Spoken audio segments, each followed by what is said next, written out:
Welcome to the shadow frequency, where the strange hums just beneath the surface. Matt Wilson will be your guide through the uncharted edges of reality, where shadows move, voices whisper, and the impossible dares you to listen. Each episode, Matt tunes into the unexplained, hauntings, glitches, things that defy the clock and the grave. If you've ever felt the world tilt sideways, you're in the right place. Dim the lights, lean in close, and let's chase the unknown together. What's out there? Let's find out. Welcome, seekers of the strange, to the shadow frequency. I'm your host, Matt Wilson, and tonight we're tuning into the unexplainable, those cracks in reality where the impossible bleeds through. If you've ever felt like time itself skipped a beat, you're not alone. Grab your headphones, dim the lights, and let's step into the unknown. Tonight's topic, time slips. Moments when people claim to walk out of the present and into the past or the future. Is it real? Is it madness? Let's find out. So what exactly is a time slip? Well, picture this. You're walking down a street you know like the back of your hand. Suddenly, the air feels off. The buildings shift. Modern storefronts vanish, replaced by cobblestone and horse-drawn carriages. People around you are dressed in clothes from centuries ago, and they don't even notice you. Then, just as quick as it started, snap. You're back in 2025 wondering what just happened. That's a time slip. It's not time travel like in the movies. No DeLoreans or glowing portals. It's spontaneous, uncontrolled, and often leaves witnesses questioning their sanity. Some say it's a glitch in the fabric of reality. Others think it's our minds playing tricks. Skeptics call it hallucination, but when multiple people experience the same slip at the same time, that's when it gets hard to dismiss. Theories abound. Could it be a quantum hiccup? Parallel timelines brushing up against ours? Or maybe places hold memories like echoes trapped in stone? Whatever it is, time slips have been reported for centuries, from medieval monks to modern-day tourists. Tonight, we're diving into two of the creepiest cases I've come across, so let's buckle up. Let's start with a classic, August 10th, 1901. Two English academics, charlottemoberly and eleanorjourdain, are strolling through the gardens of Versailles, France. They're on holiday, exploring the palace grounds, nothing unusual, right? Until they decide to visit the Petit Trianon, a small chateau Marie Antoinette used as her getaway spot. As they walk, things get weird. The air feels heavy, almost oppressive. They spot people in old-fashioned clothing, long dresses, powdered wigs, the works. A man in a cloak approaches them, his face pockmarked, and warns them to turn back. They ignore him, pressing on. They pass a woman sketching in a garden dressed like she's straight out of the 18th century. The whole scene feels frozen, like a painting has come to life. Then, just as suddenly, the spell breaks and they're back in 1901. Tourists, modern buildings, normalcy. Shaken, they later write a book about it, an adventure. Here's the kicker.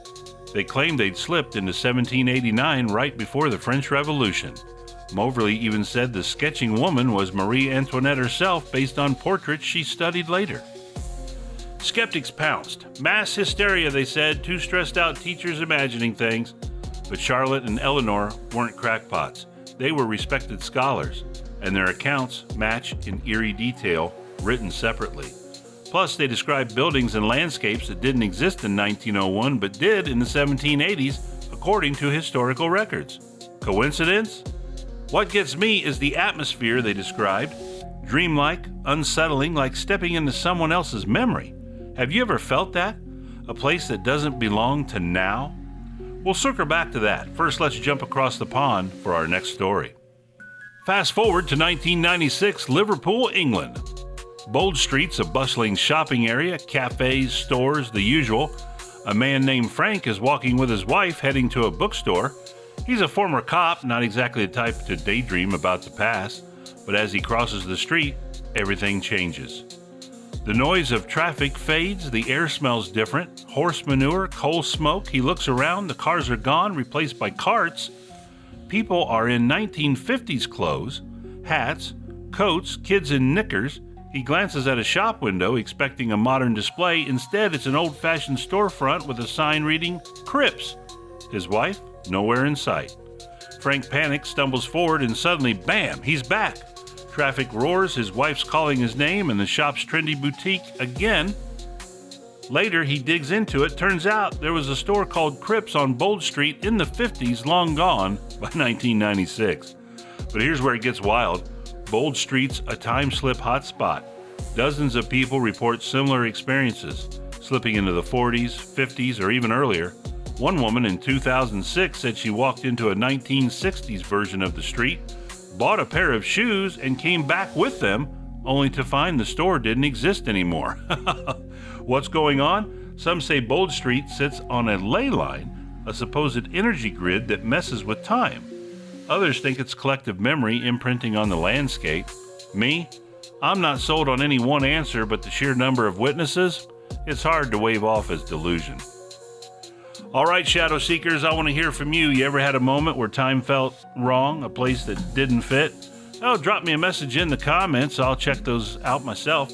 Last week, listener Sarah from Ohio sent us this. I was driving past an old mill at dusk, and for a split second, I swear I saw workers in 1800s clothes, lanterns glowing, then it was just ruins again. Sarah, that gave me chills. What ties these stories together is the feeling like you're trespassing on time itself. Are we brushing up against parallel worlds? Are ghosts of the past leaking through? Or is our brain just wired to glitch under the right conditions? I lean toward the weird because the universe loves a good mystery. That's all for this episode, folks. If you're walking down a quiet street and the clock starts ticking backward, well, let us know. Next time, we'll dive into another cool paranormal topic. Until then, keep your eyes open and your mind sharper. This is Matt Wilson signing off from the Shadow Frequency. Stay curious.